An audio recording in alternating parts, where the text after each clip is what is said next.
Өткөн сабагыбызда биз сөздүн көп маанилүүлүгү жана анын пайда болуу жолдорун токтолгонбуз.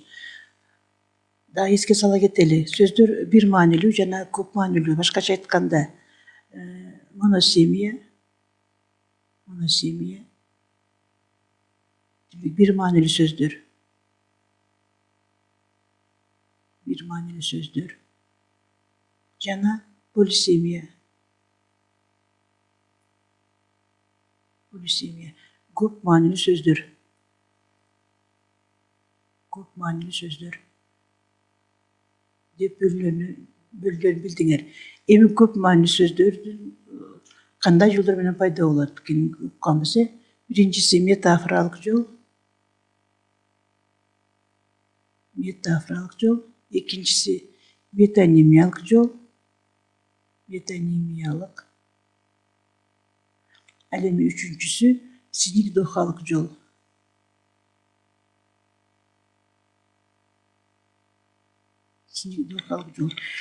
Эми бул синекдохалык жол менен пайда болгон полисемия заттын тышкы белгилерине, көлөмүнө, башкача айтканда бүтүндү бөлүк катары, ал эми бөлүктү бүтүн катары атоо менен пайда болот. Бул жерде силер көрүп турган Чуковдун малчынын чабандын кызы деген сүрөт турат. Могу сүрөттү силерге көрсөткүм келип атат. Могу жерде кыздын колун көрүп атасыңар, мына кыздын колу. Биз ошол кыздын билектен, ийинден баштап морeki манжага чейинки бөлүктү кол деп айтабыз. Бул бүтүн, заттын бүтүн бөлүгү. Ал эми мынакей манжалардын өзүн деле биз кол дей беребиз. Демек бул биринчи маанисинде кол адамдын эки ийининен баштап манжалардын учуна чейинки мүчөсү. Ал эми мынакей адамдын 5 манжасын деле биз кол деп атайбыз. Бул синекдохалык жол. Экинчисин карайлык. Туяк деген сөздү алалык. Мынакей бул жерде биз малдын бутунун жанакы жерди баса турган катуу мүйүздүү бөлүгүн туяк деп атайбыз. Могу жерде жакшы көрүнбөй атат. Могу жерден деле көрсөк болот. Мынакей туяк. Муну жакшы билесиңер, малдын бутунун жерди басуучу мүйүздүү бөлүгү. Мисалы үчүн мынтип айтабыз, туягы жараланып калыптыр деп айтып жүрөбүз. Эми экинчи бир мааниси бул малдын башы. Мынча туягы бар деп коет экен, туяк деп коет. Эми бул жерде мисалы үчүн мисалга туяктууда түп калган жок десек, эч малы калган жок деген мааниде туяк. Бул экинчи мааниси. Эми тил илиминде синекдоха деп өзүнчө айтылганы менен бул метонимиянын эле бир түрү. Биз айтып атпайлыкпы, мынакей көп маанилүү сөздөрдүн биринчиси бул метафоралык, экинчи метонимиялык, үчүнчү синекдохалык жол деп атабыз. Бул синекдохабыз деле ушул метонимиянын эле бир бөлүкчөсү катарында айтылат экен. Эми үчүнчү дагы бир бөлүктү айта кеткибиз келип атат. Жана төртүнчү да бир бөлүгү. Эми муну өзүнчө да карасак болот.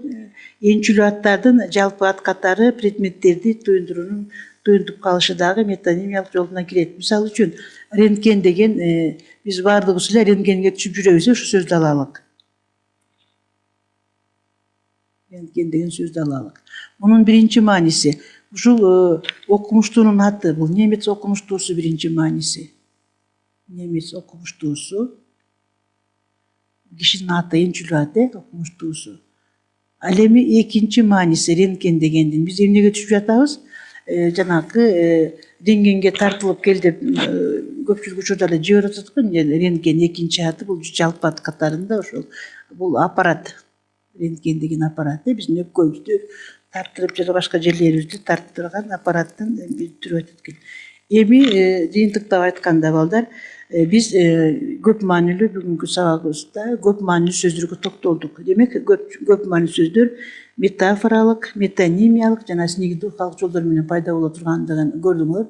Эгерде биз сөздөрдү жанагы ар бир жаңы чыгып аткан сөздөргө улам эле жаңы бир сөздөрдү таап айта берсек, анда биздин сөзүбүздүн ушул сөздөрдү жаттап отуруп эле убактыбыздын баардыгы ошого кете тургандай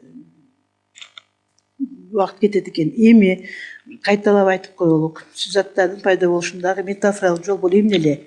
Метафоралык жол дегенибиз, метафоралык жол эки жагынан ашык нерселер, кубулуштар формаларындагы, өңү түсүндөгү, сапатындагы, кызматындагы, кыймыл аракетинин өзүндөгү жана башка окшоштуктарына карай бир эле сөз аркылуу туюндурулса, бул эмне экен? метафоралык жол деп аталат экен. Метафоралык жол деп аталат экен. Ал эми жанагы метонимиялык жол болсо, эки жагынан ашык нерселер өз ара маңыздык, тектик, мезгилдик, мейкиндик, логикалык жана башка жактан болгон катышына карай бир эле сөз менен туюлтулат экен. Бул метонимиялык жол деп аталат экен.